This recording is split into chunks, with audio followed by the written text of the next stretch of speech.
Hello বন্ধুরা, চলো এবার পুরো কঙ্কালীতলাটা ভালো করে ঘুরে দেখা যাক। তো এই হচ্ছে কঙ্কালীতলার মন্দির। জানো, বেশ কিছু বছর আগেও আমরা শান্তিনিকেতনে কঙ্কালীতলায় গিয়েছিলাম, কিন্তু তখন কিন্তু এত ডেভেলপমেন্ট হয়নি, মন্দিরটাও এতটা বড় ছিল না। তো যাই হোক, যাই হয়েছে কিন্তু ভীষণ ভালো হয়েছে। আর এই হচ্ছে কোপাই নদীর ঘাট। আর এখানে দেখো, এইভাবে এখন হয়তো কোপাই নদীর আরতি করা হয়, যেভাবে বেনারসে গঙ্গা আরতি হয়, হয়তো সেভাবেই। যাই হোক, ব্যাপারটা পুরোটা কিন্তু বেশ সুন্দর লাগছে। আর এই হচ্ছে সেই কোপাই নদী, যাকে নিয়েই রবীন্দ্রনাথের লেখা সেই কবিতা আমাদের ছোট নদী চলে এঁকে বেঁকে।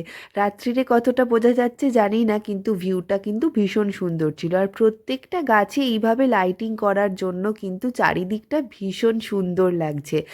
আর তারপর কঙ্কালীতলার চারুদিকে আরও বেশ কিছু মন্দির ছিল। একটা শিব মন্দির ছিল, রাধাকৃষ্ণের মন্দির ছিল, বজরংবলীর মন্দির রয়েছে। আরও কিছু ভ্লগস নিয়ে আসছি।